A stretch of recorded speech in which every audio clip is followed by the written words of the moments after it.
최근에 여권에서 이 불법 정치자금 수수 사건으로 인해서 2년을 복역하고 만기 출소한 한명숙 전 총리에 대해서 재조사가 필요하다라는 주장을 하고 있습니다. 자, 이 한 전 총리에게 9억 원을 줬다고 진술한 것이 검찰의 회유 협박 때문이었다라고는 그 고 한만호 씨의 비망록을 근거로 한 것인데요. 하지만 법조계에서는 이 비망록이 새로 나온 것이 아니라 당시 이미 재판에서 1심에서 3심까지 정식 증거로 제출됐었지만 허위로 결론 났던 것이다라는 이유를 들어서 우려를 표명하는 시각도 나오고 있습니다. 자, 이 한 전 총리에 대한 재조사 문제는 필요하다고 생각하십니까? 일단은 최근에 이제 공개된 비망록에 담겨 있는 내용이 굉장히 충격적이었죠. 물론 이제 검찰이 그 비망록에 관련된 보도가 나오자 바로 이제 해명 자료를 장문의 문자 형태로 이제 기자들에게 배포했는데요. 제가 봤을 때는 그 해명만으로는 아직도 해소되지 않은 부분이 굉장히 많다고 봅니다. 우선 KBS가 이제 어제 보도를 했는데요. 그 육성이 담긴 인터뷰 영상을 공개했습니다. 근데 이제 검찰의 주장은 뭔가 압박돼 있는 상태에서 그것을 뚫고 나가기 위해서 아마 허위로 그런 비망록을 만들었을 것이다라고 했는데 이제 다 이제 형기를 마치고 출소한 상태에서 굉장히 편안하게 인터뷰를 하면서도 비망록과 동일한 취지의 얘기를 하고 있다는 것이죠. 그리고 또 여전히 해명이 안 되는 부분 중에 하나가 한만호 씨가 이제 수감되어 있는 상태에서 73번을 불러서 조사를 하는 거예요. 근데 이 73번을 불러서 조사했는데 그 조서는 5차례 정도밖에 남지 않습니다. 그럼 68번은 불러서 조사를 했지만 조서는 남기지 않았다는 거예요. 이 조사 과정만 봐도 이제 그 당시 검찰의 수사가 그렇게 적정하진 않았다는 느낌을 지울 수 없다는 것입니다.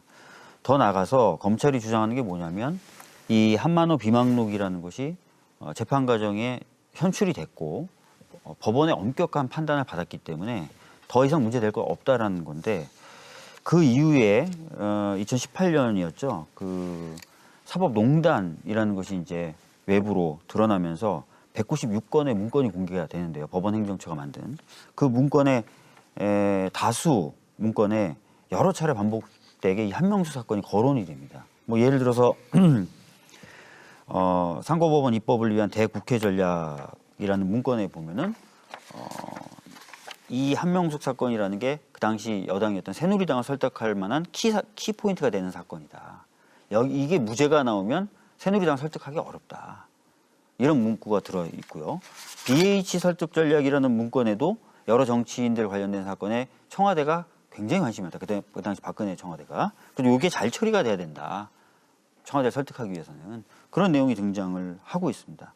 그래서 과연 검찰이 얘기한 대로 이 문건이 엄격한 사법적 판단을 받아서 문제가 없는 그런 내용인 것인가. 아니면 지금 제가 말씀드렸던 사법농단 관련된 문건들에서 드러나는 것처럼 법원이 이 문건을 엄격하게 판단한 것이 아니라 특정 정당이나 청와대를 설득하기 위해서 정치적인 판단을 한 것이냐. 이 부분 역시도 의혹으로 남아있다는 것이죠. 그래서 검찰이 해명을 했고 이미 증거로 재판에 한번 현출됐다 하더라도 여전히 해명돼야 될 부분이 많기 때문에 이 부분에 대해서는 좀 해명을 하기 위한 조사가 진행돼야 된다라는 것이 생각입니다. 조사 10번이라도 더 해야죠. 저는 조사하는 거 반대하지 않습니다. 다만 여당이 선거에 이기고 나니까 이제 그동안에 못하던 여러 가지 일을 다시 새로 이제 시작을 하려고 하는데 그 중에서 이제 한명숙 전 총리를 재판까지 받고 또 실형 선고되어서 복역까지 끝낸 분을 다시 이제 뒤집어 주시려고 하는 것 아니냐. 사법부의 결론도 이제 어떻게든 한번 바꿔볼 수 있는 힘이 생겼다. 그렇게 해서 새로운 시도를 하시는 것이 아니냐. 그런 생각을 하지 않을 수가 없죠. 그리고 또 가능할 겁니다. 저는 전혀 불가능하지도 않을 거라고 생각을 합니다. 그런데 이제 지금 한만호라는 분 저는 한 번도 본 적이 없는 분이지만 그분이 말을 어떻게 바꿨고 이런 것도 언론에 잠시 봤습니다. 그런데 그때 당시에 제가 기억하기로 한명숙 전 총리가 검찰에 출석을 해서 단 한마디도 안 했습니다. 처음부터 끝까지 묵비권을 행사했는데 그 묵비권 행사가 뭐 쉽게 말씀드리자면 이름도 이야기 안 했어요. 그렇게 처음부터 끝까지 앉아 있다가 나오셨거든요. 그러니까 결국 돈 줬다는 사람의 주장과 진술과 기타 어떤 자료를 가지고 판단할 수밖에 없었거든요. 그래서 검찰이 이제 기소를 했습니다. 기소를 하고 나니까 이제 법정에 오셔서 전혀 다른 말씀을 하시니 그러면 한만호의 진술이 지금까지 없던 분야를 법정에서 말씀하시면 또 한만호라는 분을 불러서 물어봐야 되거든요. 뭐 그런 과정에서 검찰에서 수사를 기소된 다음에도 할 수밖에 없었던 것이죠. 그리고 저는 뭐 그렇다고 검찰 지금 두둔하는 것도 아니고요. 사실 기소된 다음에 피고인을 불러서 조사하는 것은 극히 예외적인 경우에 한해야 하는데 이 사안은 좀 그런 예외적인 경우가 아닌가 그런 생각이 듭니다. 그리고 지금 한명숙 전 총리께서 돈을 9억 원을 받았다 해서 재판받고 유죄 선고 받은 것이 단순히 한만호 그 사람 개인의 진술만 가지고 인정한 것이 아니거든요. 그중에 3억 원 부분에 대해서는 처음에 3억 주고 또 6억 줬다 뭐 이런 내용인데 그 3억 부분에 대해서는 그중에 1억 원이 한명숙 전 총리의 동생인가요? 그 전세 자금으로 쓰여졌어요. 그게 계좌 추적으로도 나왔거든요. 근데 한만호 그분하고 그 한명숙 전 총리 동생은 일면식도 없는 분이란 말입니다. 근데 왜 그 돈이 거기 갔는지 끝내 해명을 못했어요. 그러니까 대법관들도 그 3억 부분에 대해서는 뭐 전원일치로 다 유죄로 인정을 하고 나머지 6억 부분에 대해서 그러면 이 한만호 이 사람이 9억을 줬다고 주장을 했는데 3억 원 맞고 6억 원 틀리게 진술했을 리가 없다. 이분의 진술이 신빙성이 있다. 이런 판단으로 아마 제가 판결이 그렇게 선고된 것으로 알고 있습니다. 그렇다면 그때 한만호 이분의 진술 주장, 검찰에서 진술, 법원에서 진술 주장 그리고 그때 이미 이번에 공개된 비망록 모두를 찾아가지고 증거적인 가치를 전부 보고 판단을 해서 유죄 판결을 해서 대법관들도 전원 합의체에서 모든 대법관들이 그 증거 가치를 판단해서 결국 그 선고한 사건인데 그러면 이제 와서 그때 없었던 증거도 아니고 그때 대법관들까지 다 판단해서 유죄 선고를 했는데 그것도 또 어떻게 다시 새로 재조사해서 어떻게든 한번 결론을 바꿔보자 그런 시도가 저는 있을 수도 있다고 봅니다. 그리고 과거에는 우리 과거사 정리법 이런 걸 해가지고 사실은 여러 가지 과거의 어떤 사법적 판단이 끝난 것을 또 결론을 바꾸기도 했거든요. 그런데 다만 이것이 과연 진짜 옳은 일이냐? 우리가 아무리 권력을 잡아도 사법권의 어떤 사법부를 독립시키고 재판의 독립을 주장하는 이유가 바로 이런 점 때문이거든요. 권력을 잡았다고 해서 사법부에서 판단한 내용도 다시 거꾸로 뒤집어 엎을 수 있는 정도가 된다면 그것은 민주주의가 아니지 않겠습니까? 저는 이제 그렇게 되는 사회가 올까봐 두렵죠. 그러나 네. 이 부분은 재조사를 해서 또 결론을 바꾸는 그런 정도까지 간다면 이제 이 나라 사법부도 믿지 못하는 그런 어떤 날이 오지 않겠습니까? 두 분 당선인 의견도 들어보죠. 네. 이게 저는 용어가 조금 바뀌어야 될 것 같은데 재조사가 아니라 조사라고 해야 될 것 같습니다. 그러니까 한명숙 전 총리의 뇌물 사건에 대해서는 조사와 재판이 이루어졌지만 그 사건의 수사 과정에서 검찰의 불법한 수사가 있었는지 여부에 대해서는 지금까지 조사가 이루어진 바가 없습니다.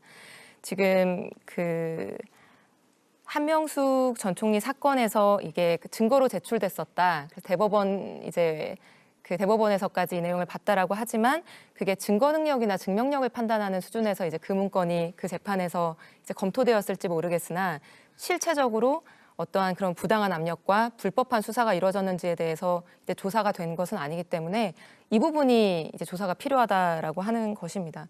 그리고 만약에 이제 그 비망록의 내용들이 사실이라고 한다면은 그거는 한명숙 전 총리의 어떤 개인적인 재판 결과의 문제가 아니라 유무죄, 양형의 문제가 아니라 사실은 우리나라의 엄청난 공권력을 가진 이 검찰이 아주 부당하고 잘못된 수사 관행을 통해서 억울한 사람을 만들었을 수도 있는 이게 엄청난 일인 것이고 사실 이제까지 있었던 이 어떤 검찰 권력에 의한 피해 사례 때문에 많이 있지 않습니까? 뭐 서울시 공무원 간첩 사건이라거나 삼내 슈퍼 강도치사 사건이나 이제 여러 가지 국민들이 알고 계신 사건들이 있는데 그런 사건들과 이제 유사한 사건이지 않는가라는 이제 국민들이 의혹을 가지게 된 것이죠. 그래서 이 내용이 조사는 당연히 필요하다고 보는데 왜냐하면 너무 중대한 사안이고 이런 검찰의 불법한 상황이 있었는지 없었는지는 검찰 입장에서도 정당성과 이제 결백을 입증해야 되는 측면이 있을 거기 때문에요. 근데 이 조사의 결과가 한명숙 전 총리의 재심 문제가 아닐 수도 있습니다. 법조인이라서 너무나 잘 아시겠지만 재심의 요건이 매우 엄격한 걸 잘 아실 거고요.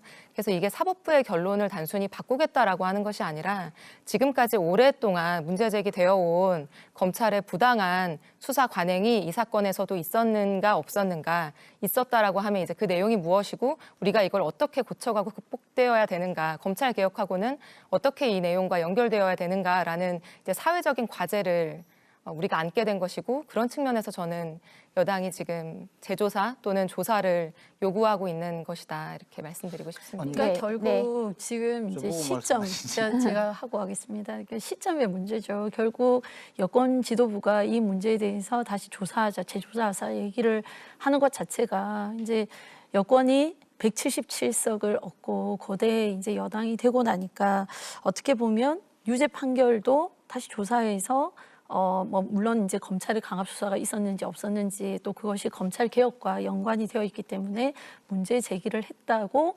분명히 이거는 어떤 정치적인 의도가 있다라고 걱정하시는 국민들이 많으시다는 겁니다. 이 재판 결과가 부당했다면 사실은 한명숙 총리께서 재심 청구하시면 되는 거 아닙니까? 근데 이거를 법무부 장관이 재조사해야 된다라고 얘기를 했고 더군다나 그날 그 얘기를 하신 날 한 전 총리 판결을 언급하면서 더 이상 국민 눈높이에 맞지 않고 이런 차원에서 반드시 검찰 개혁이 이루어져야 한다라고 또 언급을 하신 것으로 알고 있습니다. 그래서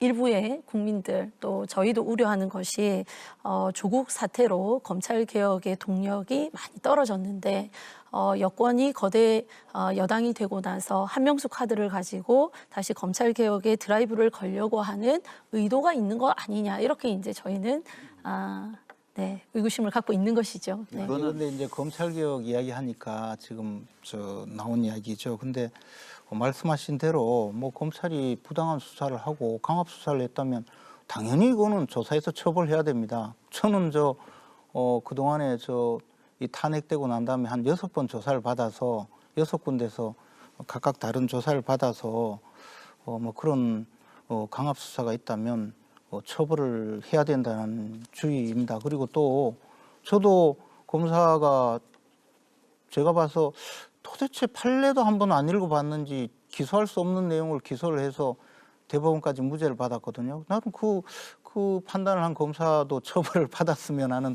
마음입니다. 그런데 어찌됐든 그것은 제 개인 문제이고, 지금 말씀하신 대로 한명숙 전 총리는 그렇게 부당한 대우를 안 받았어요. 검찰에 가서 그냥 처음부터 끝까지 아무 말씀 안 하시다 그냥 나왔으니까. 그럼 예를 들어 한만호라는 사람을 한명숙 전 총리에게 죄를 뒤집어 씌우기 위해 가지고 검찰이 온갖 압박을 하고 허위 자백을 하게 만들어서 만약에 죄를 뒤집어 씌웠다면 그것은 검사 당연히 처벌해야 되죠. 그리고 또 그런 것이 지금 굳이 법무장관이 나서서 이야기할 필요도 없습니다. 그건 조사하면 되죠. 근데 저는 문제가 지금 이제 선거에서 이제 권력을 공고하게 하니까 지금 이제 검찰에 대해서 수사 필요성을 지금 말씀하신 것 아닙니까? 그래서 또 공수처도 그렇게 해서 만든 것이고, 그래서 공수처에서 이제 만약에 한명숙 전 총리 수사를 한 검사들 다 불러서 또 이제 한만호하고 대질해 가면서 당신 그때 이렇게 강압 수사하지 않았느냐, 이렇게 해서 만약에 그 검사들 처벌하고, 그래서 그 수사가 잘못되었으니까 한명숙 전 총리는 무죄다, 이렇게 판결까지 내려진다면, 그러면 이 나라 검찰이 앞으로 권력자 누구를 조사를 할 수가 있겠습니까? 지금 당장에도요, 우리 울산시장 부정선거를 위해서 청와대까지 개입해서 여러 가지 문제를 일으킨 그 사건이 총선 전에 수사가 진행되었지 않습니까? 그리고 기소가 된 분이 출마해서 지금 당선된 여당의 당선인들이고요. 그렇다면 그분들도 그 검찰 내 이야기는 우리는 아마 틀림없이 공수처 수사 대상 될 거다 그렇게 이야기도 하고 있고 실제로 또 최광욱 당선인은 뭐 공수처 수사 1호 대상자가 누구다 하고 이미 공표하지 않았습니까?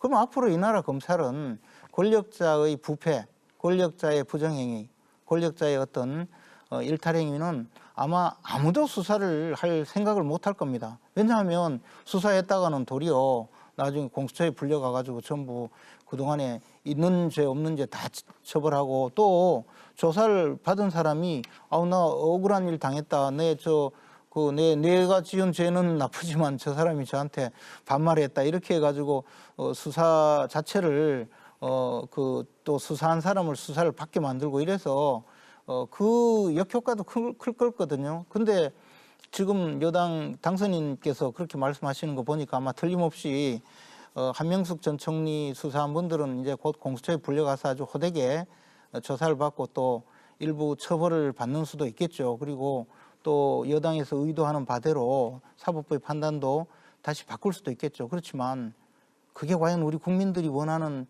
이 대한민국의 모습입니까? 우리 민주주의 국가라고 맞게 볼 수가 있을까요? 저는 네. 이제 그런 점이 이 총선 이후에 여당이 보여주는 여러 가지 그 모습들이 국민들에게 두려움을 느끼게 한다. 네. 그런 생각입니다. 그래서 그 조금 더 생각을 해주시기 한만호 바랍니다. 씨는